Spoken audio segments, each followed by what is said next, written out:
Guys welcome to our YouTube channel. Guys एक बार फिर से आपका अपने इस परिवार में स्वागत है। गाइज आज की वीडियो में बात करने वाले हैं यूपी एनएचएम 17,000 ज्वाइनिंग को लेकर। गाइज जैसा आप सभी लोगों को पता होगा जो ग्रुप में जुड़े हुए हैं, ग्रुप में मैंने एक दिन पहले ही लगभग कल के डेट में ही मैंने मैसेज किया था कि आपके पास एनएचएम की तरफ से कॉल आएगा। कॉल में बोला जाएगा कि आपकी डॉक्यूमेंट वेरिफिकेशन या आपका ज्वाइनिंग हो गया है कि नहीं। तो ये कॉल्स लगभग अब मैक्सिमम कैंडिडेट को आ गया है और जिनके पास नहीं आया है 1 से 2 दिन में सभी के पास कॉल आएगा। कंफर्मेशन कॉल है, डॉक्यूमेंट वेरिफिकेशन आपने करवा लिया कि नहीं, आपकी ज्वाइनिंग हो गई कि नहीं, ये कंफर्मेशन कॉल किया जा रहा है। बहुत से कैंडिडेट का आप सवाल रहेगा कि सर जैसे कॉल आया था हमने रिसीव नहीं कर पाया तो कुछ समस्या नहीं होगा। बिल्कुल समस्या नहीं होगा।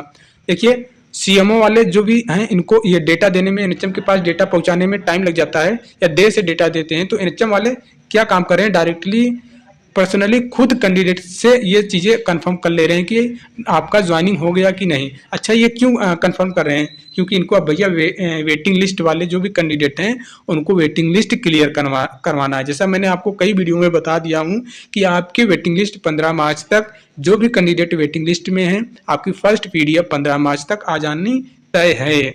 तो इसीलिए एनएचएम के जो भी हैं आपके पास कॉल करके कंफर्मेशन कर रहे हैं कि आपने ज्वाइनिंग ले लिया कि नहीं ले लिया। तो अब गाइस बात करने वाले हैं स्टाफ नर्स डिस्ट्रिक्ट अलॉटमेंट को लेकर, ठीक है। और उसके पहले बताने से पहले बात कर लेते हैं अन्य जिलों में स्थानांतरण नहीं हो सकेगा। एक नोटिस है, ऑफिशियली है, आप सभी लोग जानते हैं हम जो भी चीज़ें बताते हैं ऑफिशियली बताते हैं। अब ये भी बात करेंगे चुनाव से पहले स्टाफ नर्स का अलॉटमेंट आ जाएगा या नहीं, किस वजह से डिले हो रहा है, सब वो कुछ डिटेल में डिस्कस करने वाले हैं। बस रिक्वेस्ट यही रहता है गाइस वीडियो को एंड तक बिना स्किप किए हुए देखा करें।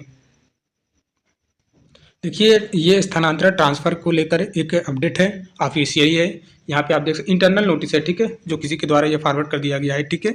तो इंटरनल नोटिस है, क्या है भैया, ये साइट पे आपको नहीं मिलेगा। अभी आप एनएचएम के ऑफिशियल वेबसाइट पे जाएंगे ढूंढेंगे तो नहीं, क्योंकि ये इंटरनल नोटिस है, ठीक है। डेट यहाँ पे लिखा हुआ है 21 फरवरी 2024 और यहाँ पे आप देख सकते हैं प्रेषक किसके द्वारा भेजा गया है। तो पार्थ सारथी सेन शर्मा, प्रमुख सचिव उत्तर प्रदेश। और विषय क्या है, इस लेटर का विषय क्या है भैया, इसे विषय आप देख सकते हैं राष्ट्रीय स्वास्थ्य मिशन उत्तर प्रदेश के अंतर्गत कार्यरत संविदा कर्मियों के स्थानांतरण विषयक। क्या है भैया, पूरा मैटर क्या है, तो मैटर को हम पढ़ते हैं। इन्होंने बोला है क्या, महोदय पूर्व प्रेषित पत्र संख्या, ठीक है, जो था दिनांक 18/8/2023 में इन्होंने एक रूल लगाया था कि क्या रूल था वो सब कुछ ये पढ़ेंगे डिटेल में समझ में आएगा। क्या है का संदर्भ ग्रहण करने का कष्ट करें। जो राष्ट्रीय स्वास्थ्य मिशन उत्तर प्रदेश के अंतर्गत कार्यरत संविदा कर्मियों के स्थानांतरण आदि विषयक हैं। अवगत कराना है कि मिशन निदेशक राष्ट्रीय स्वास्थ्य मिशन उत्तर प्रदेश के पत्रांक, फिर वही चीज़ है और फिर यहाँ से कहाँ अपने काम की चीज़ है, यहाँ पे देखिए, के द्वारा राष्ट्रीय स्वास्थ्य मिशन के संविदा कर्मियों के स्थानांतरण न किए जाने के संबंध में दिशा निर्देश। यहाँ पे देखिए क्या बोला गया है, राष्ट्रीय स्वास्थ्य मिशन के संविदा कर्मियों के स्थानांतरण न किए जाने के संबंध में दिशा निर्देश जारी किए जा चुके हैं। तीसरे पॉइंट में क्या है, प्राय संज्ञान में आया है कि स्पष्ट निर्देशों के उपरांत भी, अब ये जो इन्होंने रूल बनाया था, निर्देश दिया था कि ट्रांसफर नहीं होगा, फिर भी कुछ जनपदों द्वारा नियम विरुद्ध संविदा कर्मियों का ट्रांसफर कर दिया जाता है। मतलब इन्होंने सख्ती यहाँ पे दिखाई है कि जो रूल बनाया है उस रूल को फॉलो नहीं कर रहे हैं। इन्होंने साफ साफ बता दिया है कि अब जो है ट्रांसफ़र नहीं किया जाएगा, फिर भी चोरी छिपे जिला के सीएमओ के द्वारा ट्रांसफ़र कर दिया जा रहा था। तो इसी को लेकर संज्ञान में बातें आया हैं, तो इन्होंने फिर से लेटर जारी किया है और बोला है कि संविदा कर्मियों का स्थानांतरण कर दिया जाता है, जिससे अनावश्यकवाद की स्थिति उत्पन्न हो रही है। बहुत बड़ी अपडेट है, अनावश्यकवाद की स्थिति उत्पन्न हो रही है, जिस पर उच्च न्यायालय द्वारा भी अप्रसन्नता व्यक्त की गई है। अब यहाँ पे देखिए, ठीक है, तो यहाँ यह भी स्पष्ट किया जाता है कि जनपदों द्वारा किए गए स्थानांतरण को जिम्मेदारी राज्य द्वारा व्यवहृत नहीं की जाएगी तथा उक्त के संबंध में यदि कोई न्यायिक कार्रवाई होती है तो जनपद के स्थानांतरण करने वाले अधिकारी स्वयं उसके लिए जिम्मेदार होंगे। तो यहाँ पे एकदम स्ट्रिक्ट तरीके से निर्देश दे दिए गए हैं कि अब आपका ट्रांसफ़र नहीं होगा। अगर आपने चोरी छिपे किसी तरीके से नियम का उल्लंघन किया तो आप पे कार्रवाई होगी, ठीक है।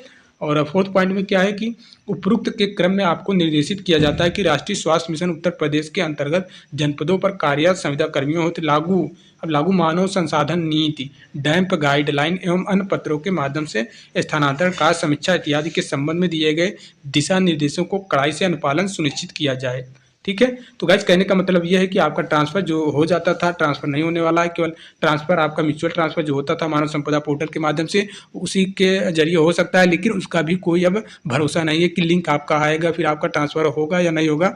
तो गाइस यही चीज़ है, इसलिए मैं बार बार आपसे बोलता था आप पेमेंट के पीछे ना भागें। किसी प्रोग्राम में 500 1000 पेमेंट ज़्यादा है तो आप दूर चले जाएंगे, अपने ज़िले में रहें।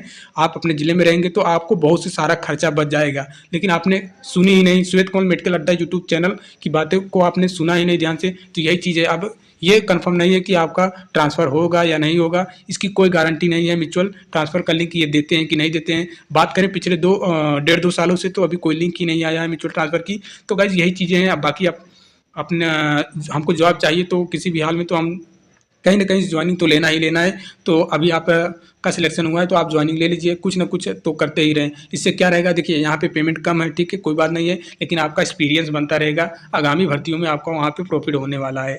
तो यही चीज़ है गाइज, यहाँ पे आप देख सकते हैं पूरा इन्होंने सब कुछ डिटेल में मेंशन किया है। मिशन निदेशक राष्ट्रीय स्वास्थ्य मिशन उत्तर प्रदेश लखनऊ, महानिदेशक चिकित्सक एवं लखनऊ उत्तर प्रदेश, महानिदेशक परिवार कल्याण पर उत्तर प्रदेश लखनऊ, समस्त मंडलीय स्तर पर निदेशक चिकित्सक स्वास्थ्य एवं परिवार कल्याण उत्तर प्रदेश, और उसके बाद वित्त नियंत्रक राज्य कार्यक्रम प्रबंधन इकाई राष्ट्रीय स्वास्थ्य मिशन उत्तर प्रदेश लखनऊ, समस्त मंडलीय परियोजना प्रबंधन इकाई राष्ट्रीय स्वास्थ्य मिशन उत्तर प्रदेश लखनऊ। ठीक है, तो सभी के पास ये लेटर भेज दिया गया है। अब इनके पास ये शक्ति यहाँ पे थोड़ा स्टिक हो गया है एनएचएम, और बहुत ही ज़्यादा यहाँ पे बोला है कि कड़ाई के साथ। गाइस जब बात कर लेते हैं एनएचएम 17,000 स्टाफ नर्स का डिस्ट्रिक्ट अलॉटमेंट कब आने वाला है। ठीक है, तो आप सभी लोगों का इंतजार जो है, ठीक है, जल्द ही समाप्त होने वाला है। फरवरी के एंड तक आपके पॉसिबिलिटी है कि अलॉटमेंट आ जाएंगे। बाकी गाइज यहाँ पे आयोग भी कन्फर्म 100% कन्फर्म ये नहीं बता पा रहे हैं कि आपको किस डेट में अलॉटमेंट देना है। अब जो लोग ज़्यादा परेशान हैं तो भैया आप लोग चले जाइए एनएचएम ऑफिस, खुद आयोग में मिल के आएँ, वहाँ से बात करके आएँ कि हमारा अलॉटमेंट कब जारी होगा। बाकी आप यहाँ पे वीडियो देखते नहीं है, तुरंत आके कमेंट कर देते हैं कि सर जिला आवंटन की पीडीएफ कब जारी होगी। तो अब हम अपने तरफ से नई चीज़ें बता सकते हैं। मैक्सिमम चांस है आपका फरवरी के एंड में आने का। बाकी इस वीक कुछ लोग बोले थे इस वीक आने की उम्मीद है क्या, तो हाँ 50 से 60% उम्मीद है। बाकी 100% मैं भी श्योर नहीं हूँ कि, क्योंकि मुझे भी कई बार डेट बताया गया, बट उस डेट पे चीज़ें नहीं हुआ तो हम आपको ऐसे नहीं बता सकते हैं कि इसी डेट को आने वाला है। लेकिन हाँ इतना जरूर बता सकते हैं कि आपका जिला आवंटन का पीडीएफ कुछ लोगों का कमेंट आ रहा था कि सर जिला आवंटन स्टाफ नर्स का क्या चुनाव के बाद आएगा, क्या बिल्कुल नहीं, चुनाव से पहले ही आएगा, और चुनाव से पहले ही आपके डॉक्यूमेंट वेरिफिकेशन ज्वाइनिंग भी हो जाने हैं। आप सभी की भर्ती जो है 17,000 पूरा फुल कंप्लीट हो जाएगा चुनाव से पहले, लोकसभा चुनाव से पहले। बाकी गाइज जो भी एनएम के कैंडिडेट हैं आप लोग को पता होगा, क्लासेज आपकी रेगुलर तो अभी नहीं, फिर भी हम मेहनत करते हैं तब आपको वीडियो प्रोवाइड कर पाते हैं।